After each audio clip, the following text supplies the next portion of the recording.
tous. Ils ont entre 30 et 40 ans, sont cadres dans de grandes entreprises et pourtant ne manquerait pour rien au monde le biberon du petit dernier. C'est un phénomène nouveau. Les jeunes managers ne veulent plus sacrifier leur vie de famille. Selon une récente étude, 52% des pères souhaitent mieux équilibrer travail et famille.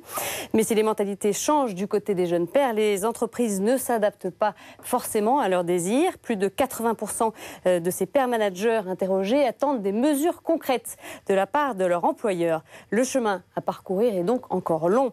À l'approche de la fête des pères, on a voulu en savoir plus dans la famille en question sur ces cadres pressés qui jonglent entre vie professionnelle et vie familiale. Deux invités nous ont rejoints. Gilles de Soie, bonjour. Bonjour. Alors vous êtes commercial dans un grand groupe international et également père de 3 enfants âgés de 9 ans et demi, 6 ans et 6 mois. Exactement. Face à vous, on accueille Bénédicte Bertin-Moureau. Bonjour. Bonjour. Vous êtes sociologue au LIS CNRS et avez collaboré à ce sondage sur ces jeunes cadres pères de famille. Cette étude. Attention, c'est pas un sondage. C'est pas la même chose. Enfin, on retrouve le père Rougier. Père, bonjour. Bonjour. Alors vous, évidemment, vous êtes à l'écoute de ces pères, de ces familles. Vous nous apporterez votre éclairage sur ce thème à la fin de cette émission. Avant d'aller plus loin, on part à la rencontre de Stéphane, cadre, lui aussi dans une grande entreprise et heureux papa de jumeaux. Malgré des semaines bien chargées, Stéphane s'organise pour passer du temps avec ses enfants. Alors, comment fait-il? Les réponses à travers ce reportage de Frédéric Jakovlev. Stéphane est cadre supérieur dans une entreprise d'informatique. Chaque jour, il dirige une équipe de 80 ingénieurs basés dans toute l'Europe. Il a 41 ans, gagne bien sa vie, est considéré comme un cadre au fort potentiel. Mais pour rien au monde, il ne raterait chaque soir le dernier biberon de ses enfants. La vie n'est pas uniquement réduite à la notion de travail et de challenge intellectuel dans son boulot. Puisqu'à l'arrivée, très clairement, l'aboutissement et le développement d'une famille est au moins aussi important, si ce n'est beaucoup plus important que le développement d'un individu dans son propre travail. En tout cas, c'est mon opinion et c'est ma philosophie de vie. Il y a encore quelques années, cette philosophie aurait pu choquer. Aujourd'hui, elle est partagée par un cadre sur 2. Stéphane, par exemple, s'impose de quitter son bureau vers 19h, quoi qu'il arrive. Des journées relativement courtes pour un cadre, compensées par de longs déplacements à l'étranger, durant lesquels il rattrape le temps perdu. Quand je suis en déplacement pour voir les équipes, là c'est totalement différent. Le PC, je le garde, il est avec moi dans la chambre d'hôtel, je dîne avec mon PC, je fais des emails, je travaille sur des programmes, voilà. Stéphane a une obligation de résultat, à lui de s'organiser, de gérer son temps de travail comme il le souhaite. Aujourd'hui, grâce à Internet, au téléphone mobile, au télétravail, il est plus facile de s'absenter du bureau. Partir tôt est donc mieux accepté, plus tolérable par l'employeur. Il y a moins ce phénomène de besoin de présence, puisque je suis contactable essentiellement par email et par téléphone. Et au fond, que je prenne mon téléphone sur mon lieu de travail, à mon domicile, ou sur mon temps de trajet entre le lieu de travail et la maison, au fond, personne ne s'en rend compte. Donc il y a un phénomène physique qui est moins important. Une présence physique plus aussi nécessaire, il reste pourtant le volume d'activité qui, lui, n'a pas changé. Stéphane le reconnaît, pour rester performant, il faut s'organiser, gérer les priorités et surtout ne pas perdre de temps, notamment dans les transports. Stéphane a trouvé la solution, il habite à un quart d'heure de son travail. Coucou papa. Salut les garçons. Salut chérie. Chaque soir vers 19h, il est donc à la maison pour profiter de ses enfants. Oscar. Ça va mon chéri? Les journées de travail de Stéphane sont réglées sur sa vie de famille, sur les horaires des enfants.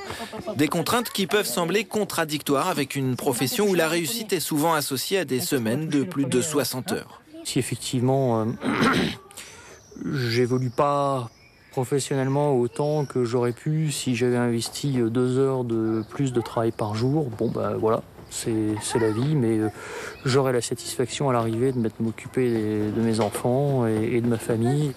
Stéphane appartient à cette nouvelle génération de cadres, très investis professionnellement. Ils sont ambitieux, aiment les responsabilités, mais souhaitent aussi profiter de leurs enfants. En un mot, pouponner. Ils ne sacrifieront pas leur famille pour leur carrière, c'est en cela qu'ils sont différents de leurs aînés. Lentement, mais sûrement, les cadres sont en train de bouleverser le rapport au travail, de faire naître une petite révolution sociologique dans l'entreprise. Voilà. Et maintenant, on retourne au bureau. Non, c'est pour blaguer. Alors Gilles, vous retrouvez dans le témoignage de Stéphane? Oui, sur beaucoup de points, effectivement, où on ne va pas forcément passer 60 heures physiquement sur son lieu de travail, où on va effectivement organiser sa vie totalement différemment. Par rapport à Stéphane, moi, mon épouse travaille aussi, donc ce qui me demande d'être encore plus organisé.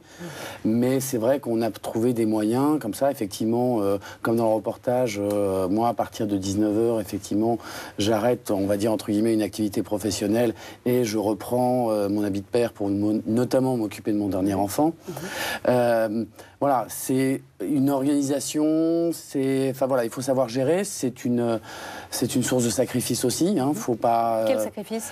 Alors, déjà, il y a un sacrifice financier, parce qu'il y a quand même, donc, nous avons 3 enfants, donc il faut pouvoir s'en occuper. Les 2 aînés sortent de l'école, il faut pouvoir s'en occuper. Il faut quand même quelqu'un pour s'occuper du dernier. Donc tout ça, effectivement, a un coût. Et aujourd'hui, c'est vrai que on fait en sorte que nos enfants aient un bon équilibre entre la vie scolaire, et les nounous, et surtout les parents. Voilà. Et que nous soyons le plus présents possible. Alors, Bénédicte, ce témoignage qu'on vient d'entendre, est-ce qu'il est représentatif de ces jeunes cadres? Il est à peu près représentatif, sauf qu'on ne sait pas très bien que fait l'épouse. Elle travaille également. Elle travaille également, mais est-ce qu'elle travaille à mi-temps, quart de temps? Enfin, il y a beaucoup d'aménagements du travail des femmes qui s'articulent, qui peuvent aider, parce que tout dépend si elle est institutrice, par exemple. Le problème, donc on ne sait pas très bien ça. Puis il y a une question que je voudrais poser, parce que ça c'est tout à fait anecdotique dans l'étude, mais quand même... on s'est rendu compte en faisant ce travail que ces pères, ces doubles carrières, ils n'y arriveraient pas s'il n'y avait pas les grands-parents, le rôle des grands-parents. Donc j'ai envie de vous poser une question. Est-ce que vos grands-parents, vos parents ou les parents de votre femme sont pas très loin de chez vous? Alors déjà, effectivement, ils ne sont pas très loin de chez nous. Ils sont participatifs, notamment pour des mercredis ou des week-ends ou des dépannages. Ça, c'est évident. Si jamais nous n'avions pas cette possibilité-là, il faudrait en trouver une autre. D'accord. Donc de toute façon, il faut toujours avoir une, voire 2, voire 3 solutions. Oui. Donc là, effectivement, nous avons l'avantage d'avoir, du côté de ma femme et de moi-même, des parents proches. Oui.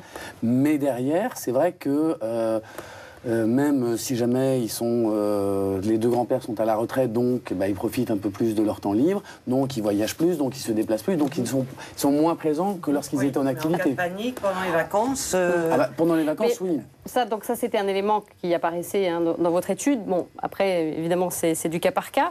Mais est-ce que, finalement, on observe une mini-révolution? Est-ce que c'est le cas aujourd'hui, avec ces jeunes pères qui sont quand même des professionnels à haut potentiel, oui. Mais on sent qu'il y a un désir qui est quand même aussi d'être très père. Oui, enfin, je travaille depuis très longtemps sur les dirigeants, je fais beaucoup d'interviews de dirigeants, et je vous dirais qu'il y a une dizaine d'années, parler de la famille à l'intérieur de l'entreprise, interviewer des cadres, dirigeants à ce sujet-là, ça aurait été totalement tabou. Pourquoi? C'était tabou parce que j'ai bien vu, moi, dans mes entretiens, j'ai fait des entretiens depuis au moins 20-30 ans, de cadres supérieurs et dirigeants, et de pouvoir de grands patrons. Dans mes entretiens autour de la carrière, je n'avais jamais ni le mot enfant, j'ai des enfants, comme ça, anecdotiquement, enfin, c'était pas le sujet, c'était pas ça, c'était comment ils avaient fait leur carrière. Ni le mot enfant, ni le mot ma femme fait ci, rien. Tout ce qui était de l'intimité et du privé était tabou. Alors pourquoi ça change? Alors ça change, je pense que ça change parce que c'est une génération qui... D'abord, ça change pas partout.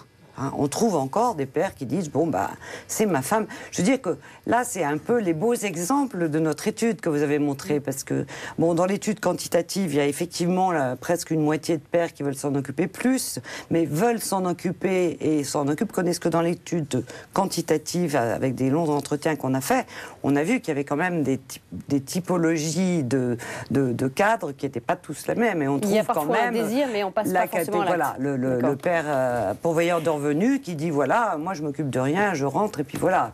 Mais j'aime beaucoup. Alors, il y a ce discours, on est beaucoup plus proche de nos enfants parce que on les materne presque. Mais on peut ne pas être là. Mais alors pourquoi ? Pourquoi finalement ces perceptions différentes ? C'est une évolution de la société et de la place, alors ça peut-être que vous allez pouvoir en parler, de la place de l'enfant dans la société française. L'enfant aujourd'hui est très important. Et donc, et puis aussi, il y a une raison vraiment, c'est que les femmes travaillent. Tous ces cadres supérieurs, ils ont rencontré souvent leurs femmes dans les grandes écoles, qui elles-mêmes travaillent. Mais elles travaillaient déjà il y a 10 ans. Ah, elles travaillent quand même de plus en plus, hein, et puis de plus en plus, elles veulent double carrière, donc... Ah non, il y a 10-15 ans, non. Donc cette articulation-là, ce changement, se fait de toute façon en lien avec la femme. Ah oui, ça voilà. c'est évident. Ça c'est des projets de couple. Gilles, alors, vous travaillez depuis combien d'années ? Une douzaine d'années ? Oui, une douzaine d'années, oui. Est-ce que vous avez observé des changements au fil de votre carrière, de votre début de carrière, de mentalité chez ces pères ?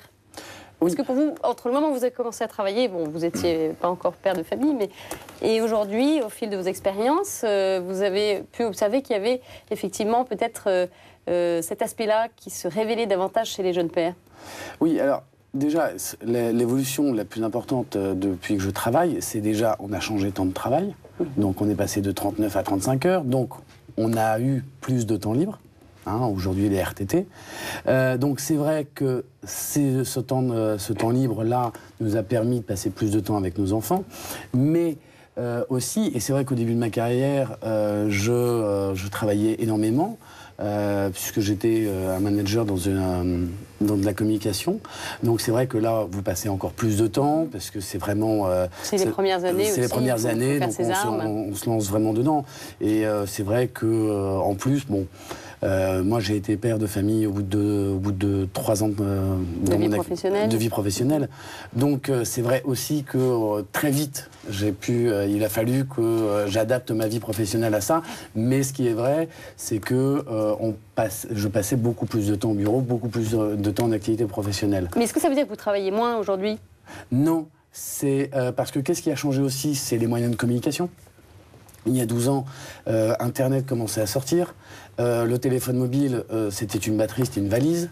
On ne donnait pas son numéro de mobile comme ça. Donc il y a aujourd'hui tous ces moyens de outils communication qui permettent de travailler à distance. De travailler à distance, d'être beaucoup plus disponible et surtout de pouvoir répondre à toutes les attentes des gens qui veulent vous contacter. Bénédicte Berthe-Amoureau, que revendiquent ces jeunes cadres ? Ils revendiquent... J'irais presque jusqu'à dire qu'ils trouvent parfois, dans les situations un peu caricaturales, ils disent bon, on en fait beaucoup pour les femmes, pour qu'elles puissent voir leurs enfants, etc. Et nous, pourquoi on ne s'occupe pas de nous ? Parce que nous aussi, maintenant, on a des contraintes, on veut prendre le congé paternité. Il y en a d'ailleurs beaucoup qui le prennent, mais pas entièrement. Et ça dépend des entreprises. Il y a des entreprises qui les financent, d'autres entreprises qui ne les financent pas. Donc ça fait un coût financier très, très important. Et donc, ils demandent un peu, ils disent, mais voilà, je ne sais pas pourquoi on s'intéresse beaucoup aux femmes. Bon, alors, les problèmes des femmes, ils reconnaissent qu'elles ne font pas carrière de la même manière, que c'est plus compliqué, etc. Mais par rapport aux enfants, que c'est que les femmes. Voilà. C'est comme si eux, ils n'avaient pas d'enfants, ils n'avaient pas à les gérer. Et c'est un peu ça. Donc ils demandent d'avoir leur reconnaissance de leur paternité. C'est votre cas, Gilles ? Souvent, on avance. Oui, c'est vrai que ça peut être le cas aussi, parce que lorsqu'on a effectivement que l'homme et la femme ont tous les deux ce qu'on appelle la double carrière, professionnelle et personnelle, c'est vrai que lorsque on doit remplacer comme ça son épouse parce que justement elle ne peut pas s'occuper des enfants, et expliquer à une entreprise aujourd'hui de dire excusez-moi, de toute façon je rentre parce qu'il faut que j'aille m'occuper des enfants. J'ai une urgence. J'ai une urgence. Ça passe comment, ça ? quand vous le dites. Oui, vas-y, c'est urgent, mais c'est un peu... c'est moins bien vu. En gros, on ne le dit pas, mais et ta femme, elle fait quoi? Voilà, c'est un peu... Effectivement, on a toujours ce côté vis-à-vis de l'entreprise qui reste. Le mari, il est là, c'est pour bosser. Le cadre, il est là. La femme, c'est vrai que c'est normal qu'elle parte vite du bureau pour aller s'occuper des enfants. Ben non. Aujourd'hui, c'est ça qui change.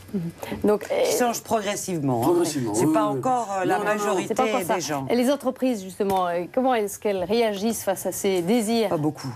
Attendez, ça a mis un temps fou pour qu'elles commencent à réagir sur les femmes. Vous en avez interrogé pour cette étude? Des entreprises? Oui, des patrons d'entreprise qui gèrent justement ces cadres. Oui, mais enfin, c'est en général les DRH qui s'en occupent. Alors les DRH, ils peuvent vous dire un certain nombre de choses. Ils sont relativement convaincus de l'intérêt du sujet, étant donné qu'il va falloir se battre pour avoir les meilleurs cadres dans les entreprises. Mais en même temps... c'est pas la priorité des priorités. Hein. Vous citiez tout à l'heure le congé paternité, c'est pas encore la panacée non plus. Non, c'est pas encore du tout payé partout. Non. On en est au balbutiement. Les femmes, déjà, on n'en est pas encore très loin. Mais là, on en est au balbutiement. Les entreprises qui commencent... Il y a même qui trouvent que c'est quand même risible d'aller travailler sur ce sujet. Gilles, vous avez pris on a eu du mal congé à paternité? trouver les entreprises. Non, j'ai pas pris de congé paternité. J'ai pris que le congé légal. Vous n'avez pas osé? Oui, parce que pour deux raisons. Déjà, je venais de changer de société, donc c'était un peu compliqué pendant la période de transition où on est beaucoup regardé. Et deuxièmement, c'est vrai que ce congé paternité, qui est maintenant de 11 jours, je crois, c'est en plus des 3 jours légaux, j'ai encore un peu de mal à le comprendre. Sincèrement, pour moi, j'ai encore un peu de mal à le comprendre. Ça vous en voyez peut-être pas la nécessité. Alors, dans votre entreprise, c'est une entreprise japonaise, on ne citera pas son nom, mais la culture japonaise, elle n'est pas la plus réputée pour la souplesse à l'égard de ses salariés. Et comment est-ce qu'on perçoit vos aménagements d'agenda, le fait que vous soyez là ou non? Ça passe bien? Il y a un objectif, donc c'est des résultats. Donc on prend tous les moyens. Si on fait les résultats, il n'y a pas de souci. Voilà, c'est uniquement ça. De toute façon, ils ne peuvent pas comprendre, puisqu'au Japon, c'est les femmes qui s'occupent des enfants. Ça, c'est vrai. Il y a beaucoup de pays encore où c'est les femmes qui s'occupent des enfants. C'est vraiment c'est pas généralisable. Les deux cas qu'on a vus. C'est du cas par cas, bien sûr. Ouais, c'est du cas par cas. Est-ce que les entreprises qui commencent peut-être à bouger là-dessus, qu'est-ce qu'elles mettent en place concrètement comme type d'action pour celles qui évoluent? Encore, elles mettent en place le congé paternité. C'est pas une mise en... Elles mettent pas vraiment encore de choses en place. C'est plus, maintenant, on peut parler à son hiérarchique de son problème d'enfant. Ce qu'on pouvait pas faire. Il fallait parler d'autre chose. Il fallait dire que je sais pas quoi, qu'on était soi-même malade. Mais c'est plutôt une espèce de tendance.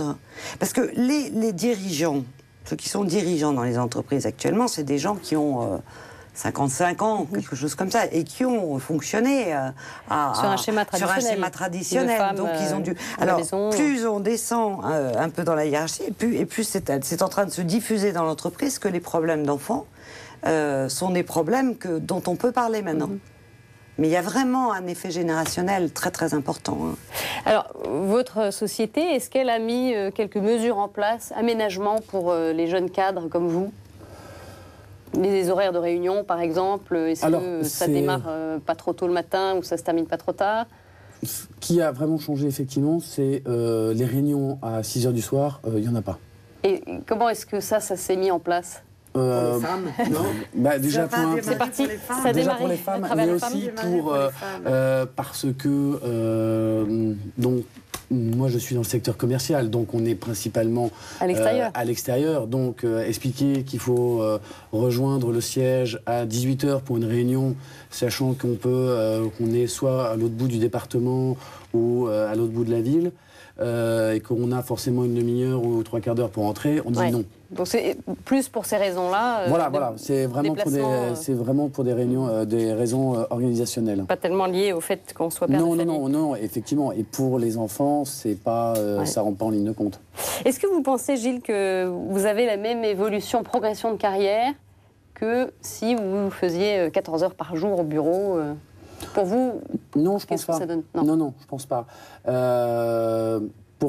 Parce que, effectivement, il y a peut-être des choses à côté duquel je suis passé dans ma carrière qui auraient pu me permettre mais il y a des moments où, effectivement, on va plutôt regarder les contraintes que les avantages. En disant, voilà, vis-à-vis de la famille, comment ça va se passer, comment on va pouvoir le gérer, comment on va pouvoir s'organiser. C'est vrai que tout ça tous ces éléments-là font qu'aujourd'hui, on ne va pas forcément avoir une carrière aussi rapide, bien que quand on arrive à un certain stade, de toutes les façons, il y a des temps d'attente pour pouvoir évoluer dans l'entreprise et déjà faire ses preuves. Donc il y a une forme de choix que vous avez fait, oui, tout à fait. Équilibré. Et en plus, je suis dans un métier où aujourd'hui, effectivement, moi, je suis peut-être un peu plus libre qu'un DSI. C'est votre secteur d'activité aussi. Mon secteur d'activité me permet d'avoir d'un peu plus de liberté, mais ça m'oblige aussi à avoir une bien meilleure organisation. Merci à tous les deux. Père, alors vous accompagnez bien sûr pas mal de jeunes cadres, de pères de famille. Qu'est-ce que vous avez un peu comme écho de leur côté ? Moi, j'ai le sentiment qu'on peut être un meilleur cadre parce qu'on prend du temps pour être en contact avec des enfants. C'est pas pour rien que le Christ a dit « Si vous ne redevenez comme des enfants, vous n'entrerez pas dans le royaume ». Bon, le royaume, il s'agit d'amour, mais je pense que dans une entreprise aussi, on a besoin de relations d'amour avec ses subordonnés, avec ceux qui travaillent avec vous, etc. Et il y a aussi, puisque je suis là pour donner un petit grain de sel de spiritualité, quelques propos dans la Bible qui sont intéressants. Il y a le prophète Élie on raconte de lui qu'il ramène le cœur des enfants vers celui de leur père et qu'il ramène le cœur des pères vers celui des enfants.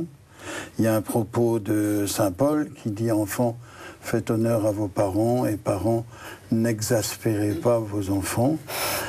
Moi, j'ai constaté toute ma vie, puisque c'est vrai que toute ma vie, j'étais en contact avec des parents qui me parlaient de leurs enfants et avec des enfants qui me parlaient de leurs parents, que c'est pas toujours simple, c'est pas toujours facile.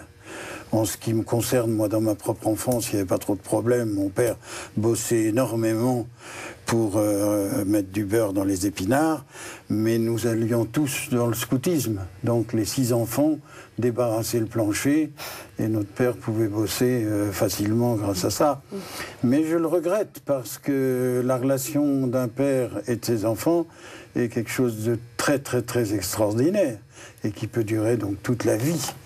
Donc j'envie beaucoup, moi, ces jeunes cadres qui ont compris que, comme Stéphane, qu'on a entendu dire, la vie ne se réduit pas au travail. Et c'est vrai, c'est horrible, une société où ce serait boulot, boulot, boulot. C'est absurde. En mai 68, je crois qu'on a beaucoup gueulé contre ça. Il y avait sur les murs de Paris « Je refuse ce monde où la certitude de ne pas mourir de faim se paye par la certitude de mourir d'ennui ». C'était fort comme message, ça. Et je crois qu'on a souhaité à ce moment-là une société de dialogue. Et Dieu sait si à ce moment-là, les choses se sont débloquées et les parents et les enfants se sont retrouvés. Des fois, d'ailleurs, dans une ambiance extrêmement conflictuelle. Enfin, c'était mieux que rien. Voilà, donc j'ai été passionné d'entendre ce qu'on vient d'entendre. Et je crois que tout cela a un rapport profond avec la vie spirituelle et qu'on ne peut pas négliger cette dimension de la relation parents-enfants, adultes-jeunes. C'est pas possible. Et je crois aussi que les enfants sont un facteur d'union dans un couple et que beaucoup de couples qui sont tiraillés par des forces qui les séparent l'un l'autre sont rapprochés par le fait d'avoir ce souci tous les deux ensemble. Hein. Sur quoi ça tient un couple, hein. Ça tient aussi là-dessus, une tâche commune. Et c'est ensemble qu'ils peuvent faire de leur petit bout des hommes et des femmes. Merci Père, et merci bien sûr à tous les deux d'être venus nous éclairer sur ce thème. Alors, pour terminer, quelques repères pour les pères. Un livre, Passeur de vie, essai sur la paternité, du théologien Xavier Lacroix. C'est paru aux éditions Bayard. Et puis, signalons également le site internet du cabinet de conseil Équilibre, qui a conduit cette étude dont nous avons parlé sur les jeunes managers pères de famille. Ce site qui s'affiche sur vos écrans, www.équilibre.fr. équilibre.eu. Vous pourrez notamment y trouver tous les articles de presse concernant cette étude. Enfin, on attend vos réactions, vos commentaires, vos questions à l'adresse réaction@kto.tv.com. Voilà, c'est la fin de ce numéro. À la semaine prochaine pour un nouveau rendez-vous de la famille en question. Au revoir.